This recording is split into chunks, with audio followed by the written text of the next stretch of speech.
Hello friends, मेरा नाम खदीजा है और आज मैं आपको इंग्लिश स्पीकिंग के बारे में एक ऐसा फार्मूला बताने जा रही हूँ जो जस्ट आप 1 मंथ में इंग्लिश बहुत अच्छी तरह से सीख सकते हैं।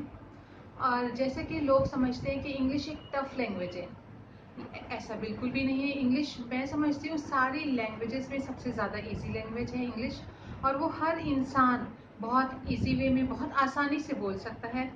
और जहाँ तक मैं समझ रही हूँ, इंग्लिश बोलने के लिए आपको इतना नहीं है कि आप ग्रेजुएट हो या चलो +2 हो, 4th-5th क्लास का बच्चा भी इजीली इंग्लिश स्पीकिंग कर सकता है और इंग्लिश में बात कर सकता है। जैसे कि हम जानते हैं, इंग्लिश लैंग्वेज आज इंटरनेशनल लैंग्वेज है।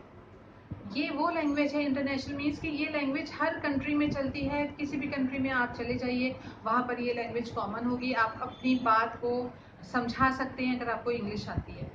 और वैसे भी आपको पता है कि इंग्लिश लैंग्वेज एक स्टैंडर्डाइज लैंग्वेज मानी जाती है। एक स्टैंडर्ड मेंटेन करने के लिए लैंग्वेज बोली जाती है। आप कहीं भी जाइए, पार्टीज़ में जाइए, फंक्शंस में जाइए, आप खुद उस तरफ अपनी अटेंशन देंगे जहाँ लोग इंग्लिश बोल रहे होंगे और उनको बहुत आप हैरानी से देखते हैं कि अरे ये इतनी अच्छी इंग्लिश बोलता है। तो वाई यू नॉट, ऐसा क्यों नहीं होता कि आप भी इंग्लिश बोलें और लोग आपको देखें, आप अट्रैक्ट हों, आपकी तरफ लोग अट्रैक्ट होंगे अगर आप इंग्लिश बोल रहे होंगे। मैंने देखा है, आज जहाँ तक मेरा 20 ईयर्स का एक्सपीरियंस है एजुकेशन फील्ड में, मैंने देखा है कि जब भी कोई इंग्लिश में बात करता है तो ऑटोमेटिकली जो लोग हिंदी बोल रहे होते हैं या स्टेट लैंग्वेज बोल रहे होते हैं, वो उस तरफ अट्रैक्ट होते हैं और एक अपने दिल में सोचते हैं कि काश हम भी इस तरह इंग्लिश बोला करते। तो ये कोई मुश्किल बात नहीं है। मैंने जैसे आपको कहा कि इंग्लिश लैंग्वेज सबसे इजी लैंग्वेज है और मैं आपको एक ऐसा फार्मूला आज बताने जा रही हूँ। मैं बच्चों को इंग्लिश के ट्रेनर भी हूँ और बच्चों को इंग्लिश सिखाती भी हूँ लास्ट 20 ईयर्स से। तो मैं चाहती हूँ आज वो सारा कुछ मैं आपको बताऊँ, और इसकी कोई फीस नहीं है, कोई चार्जेस नहीं है। मैं चाहती हूँ हर बच्चा, हर बड़ा, हर नौजवान इंग्लिश लैंग्वेज को सीखे और उसको बोले। क्योंकि कहीं भी जब हम जाते हैं तो हमारा जो एक स्टैंडर्ड मेंटेन होता है। आज आप देखिए, स्टेशंस पे जाते हैं, पब्लिक प्लेसेस पे जाते हैं, मार्केट्स में जाते हैं, आप देखो आप पहले से खड़े होगे और आप हिंदी में या अपनी स्टेट लैंग्वेज में, जो भी आप मराठी, पंजाबी, वॉटेवर जहाँ से आप बिलोंग करते हो, आप बोलोगे तो जो शॉपकीपर होगा वो आपको अटेंड कर रहा होगा। बट एक कस्टमर एंटर करता है और वो इंग्लिश में कहता है, हाँ भाई please show me this thing and this thing, I want to this. तो शॉपकीपर सब कुछ छोड़ छाड़ के, मैंने ऑब्जर्व किया है कि उस कस्टमर की तरफ अट्रैक्ट हो जाता है और उसको अपनी चीज़ें दिखाने लग जाता है, आपको इग्नोर कर देता है। तो मुझे कभी कभी फील होता है कि ये डिफरेंसेस क्यों है। आज हमारा जो कस्टमर पहले से खड़ा है वो इंग्लिश में बात नहीं कर रहा था, इसलिए शॉपकीपर ने उसको इतनी इंपॉर्टेंस नहीं दी, बल्कि दूसरे कस्टमर को दी जो एक इंग्लिश लैंग्वेज बोलता हुआ आया। और वैसे भी आज की लाइफ में क्या है, एक इंग्लिश को आप हवा मत समझिए। इंग्लिश कोई बहुत मुश्किल चीज़ नहीं। जैसे मैंने आपको बताया कि डेली लाइफ में जब हम कोई भी बातें करते हैं, सपोज हम डिनर ले रहे हैं अपने घर में और हम ये कहते हैं कि प्लीज़ वो बाउल पास कर देना, तो उसमें 50-60% तो हम इंग्लिश के वर्ड्स यूज़ कर रहे हैं। बस क्या है, एक कॉन्टिन्यूटी नहीं है, एक हमारा कंटिन्यूएशन नहीं है इंग्लिश बोलने में, क्योंकि हमें स्पीकिंग नहीं आती है। आपने बोला प्लीज वो बाउल पास करना, तो प्लीज एक वर्ड, बाउल सेकंड वर्ड, पास करना, पास थर्ड वर्ड। तो 3 वर्ड्स तो एक सेंटेंस में आप पहले ही बोल देते हैं। तो जहां तक कोशिश कीजिए कि जो आप डेली लाइफ में सेंटेंसेस यूज कर रहे हैं उसमें इंग्लिश के वर्ड्स यूज करें। फिर बात आती है कि आप उसको सेंटेंस मेकिंग, सेंटेंस कैसे बनाते हैं, वो भी मैं आपको बताती हूँ। द ईजी वे मैं आपको हिंदी में ही सारा बताती जाऊंगी कि जब भी, सबसे पहले तो आप अपने वोकैब्स स्ट्रॉन्ग कर लीजिए।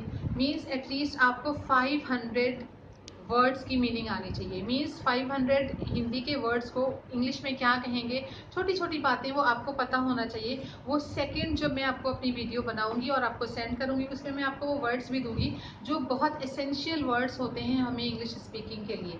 तो अगर आपको एक बार वो याद हो जाएंगे, लर्न हो जाएंगे, जब भी आप फ्री हो 25 वर्ड्स को कंसंट्रेट कीजिए, ध्यान कीजिए कि इसको हम इंग्लिश में ये कहेंगे, इसको ये कहेंगे। वो मैं आपको लिस्ट वाइज वीडियो में दूंगी और वो आप इजीली उसको याद कर लेंगे। लेकिन जहाँ तक मैं आपको स्पीकिंग बताऊँ, ज़रूरी नहीं है कि आपके अगर वो कैब्स अच्छे हैं, वो कैबुलरी अच्छी है तो आप इंग्लिश बोल पाएँ। बहुत सारे ऐसे लोग हैं, वो सीबीएसई स्कूल से स्टडी करे होते हैं, आईसीएसई बोर्ड से उनकी स्टडीज़ कंप्लीट होती है, लेकिन फिर भी वो इंग्लिश स्पीकिंग उनकी अच्छी नहीं होती, वो बोल नहीं पाते क्योंकि उनकी लैक ऑफ प्रैक्टिस, उनकी स्पीकिंग की प्रैक्टिस नहीं होती है। और वो प्रैक्टिस कैसे बनाना है मैं आपको बताती हूँ। इसी को मैं कह रही हूँ इंग्लिश स्पीकिंग फार्मूला। और वो क्या है? वॉटेवर, जब आप सुबह उठते हैं, आपने जो भी काम किए हैं अपनी लाइफ में मॉर्निंग से लेके नाइट तक, जब आप सोने जा रहे हैं और आप सोने के लिए पहुंचे, सिर्फ एक बार सोने से पहले जस्ट आप अपनी माइंड को थोड़ा सा स्ट्रेस दीजिए और ये देखिए मैंने सुबह क्या किया था।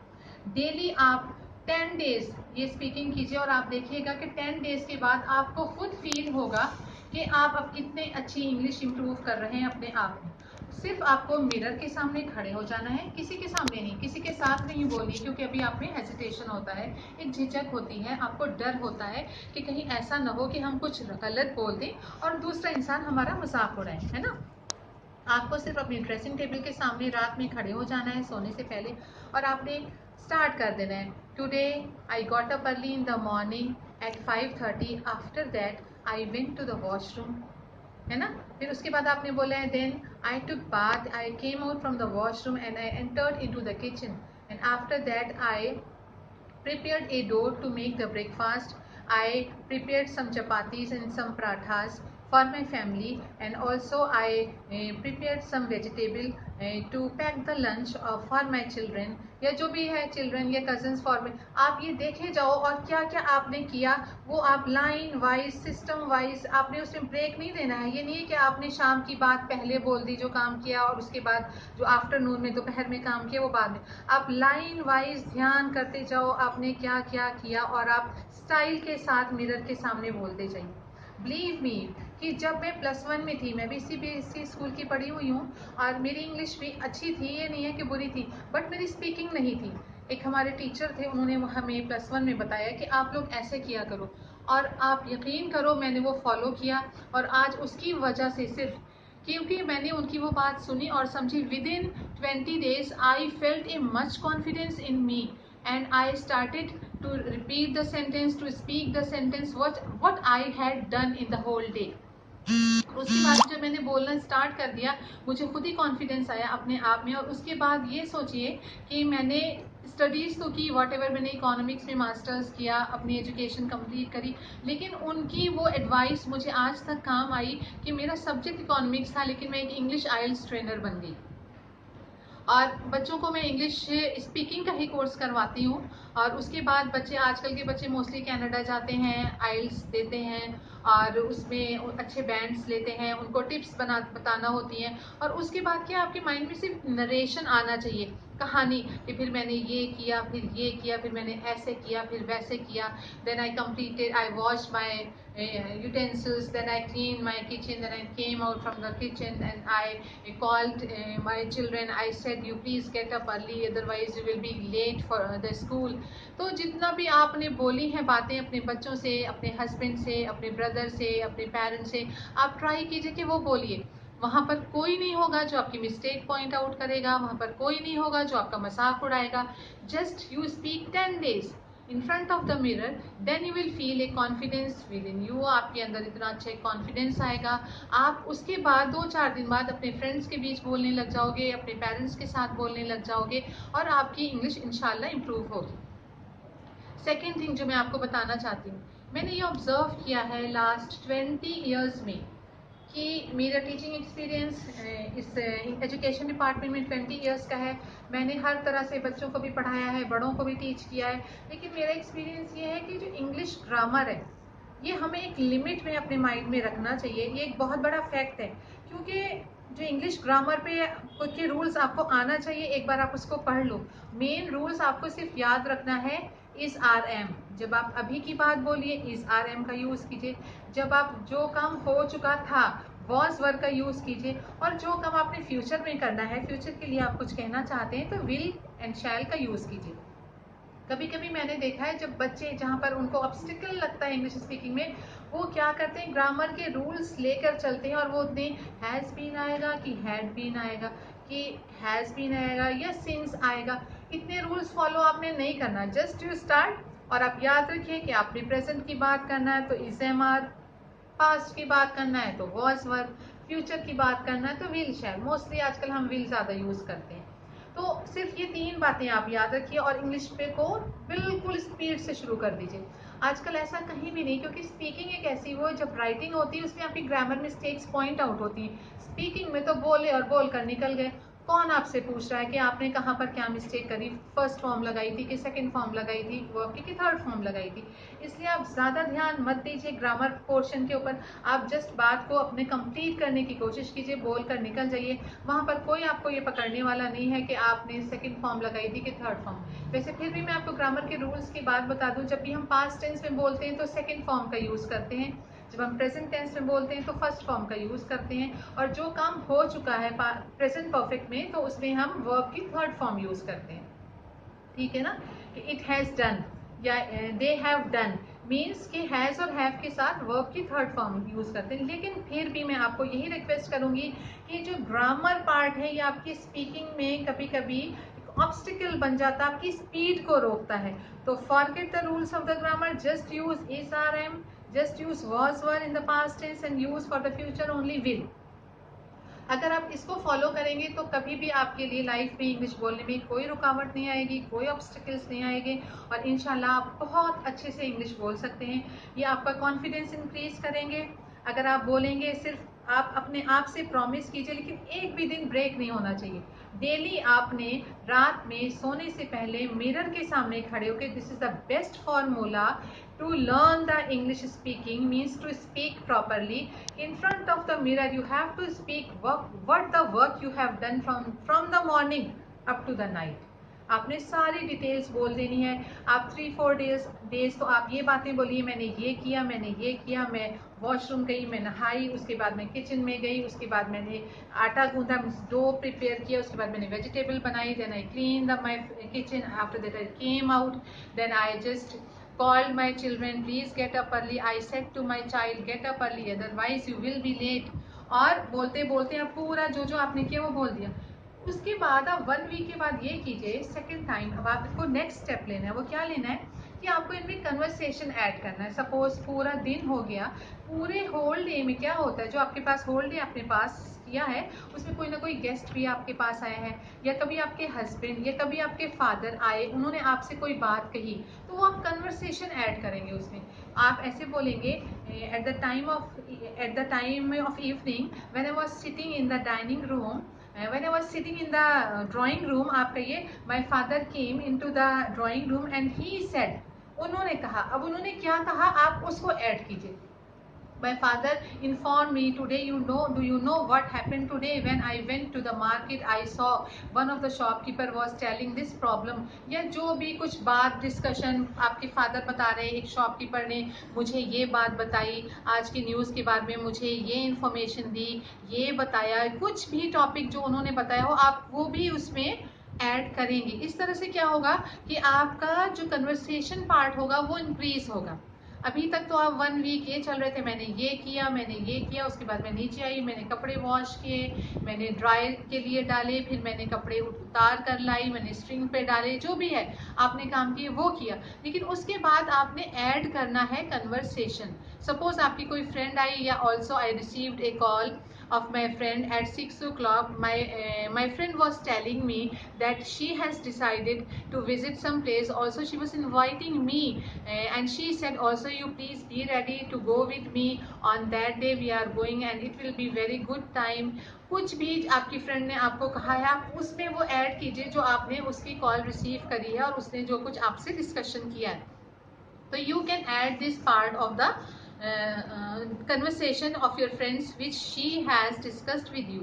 उसके बाद धीरे धीरे करके आपके जब ये कन्वर्सेशंस ऐड होने पड़ेंगे, automatically you will feel a confidence in you कि now you are able to speak English in front of the other people.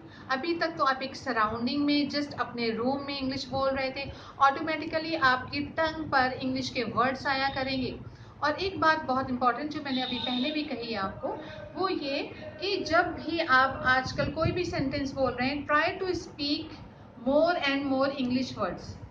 Suppose आप हिंदी में बात कर रहे हैं, कोई गेस्ट आए हैं आपके यहाँ, आप बोल रहे हैं कि प्लीज कम इनसाइड, आप आए, प्लीज हैव सीट। ये छोटे छोटे वर्ड से, प्लीज हैव सीट, दीदी आप बैठो तो प्लीज, भाभी जी आप बैठो तो please, just wait I am coming, I am going just to take some water for you, please have seat, आप यहाँ वेट कीजिए। तो अगर हम डेली की अपनी डेली लाइफ में जो हम हिंदी में भी बात कर रहे हैं उसमें हम 50% इंग्लिश के वर्ड्स आजकल यूज कर रहे हैं, वो हमें यूज करना चाहिए। मीन्स हमारे अंदर एक डिसीजन होना चाहिए, मीन्स एक कुछ करने की, कुछ समझने की, इंग्लिश बोलने की हमने ठान लेनी चाहिए कि नहीं हमने बोलना है।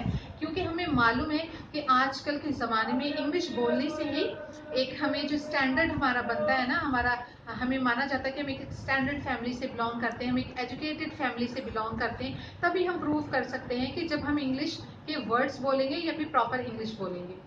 देखिए, whatever, if you are educated and you have completed your higher degrees and you are have done masters, suppose you have done master degree in psychology, लेकिन उस डिग्री को आप अपने हैंग करके उस सर्टिफिकेट को यहाँ पर लेकर नहीं जाते हैं कि I have done masters in psychology. क्या है, आपकी वे ऑफ टॉकिंग, आपकी लैंग्वेज प्रूव करती है कि how much you are educated, आपकी लैंग्वेज साबित करती है कि आप कितने पढ़े लिखे हो।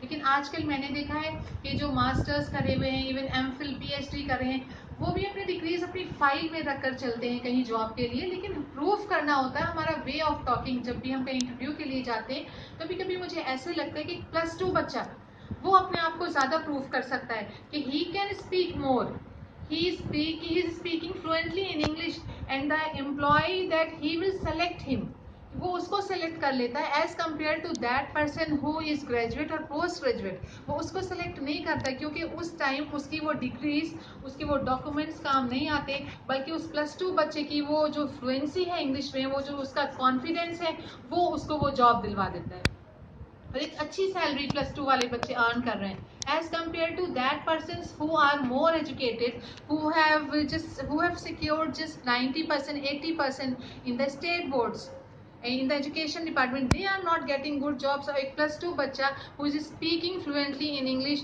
he is getting a good job and he is earning more as compared to them. तो मैं आपसे ये कहना चाहती हूँ कि इंग्लिश एक ऐसी लैंग्वेज है कि अगर आप ये सीख लेते हैं, आप फ्लुएंटली बोलते हैं कहीं पर जाकर, इससे आपका स्टैंडर्ड तो मेंटेन होता ही है दूसरे लोगों के सामने, आपके अंदर एक कॉन्फिडेंस आता है, और सबसे इम्पॉर्टेंट बात कि आपका फ्यूचर बनाता है, आपको गुड जॉब प्रोवाइड करता है ना।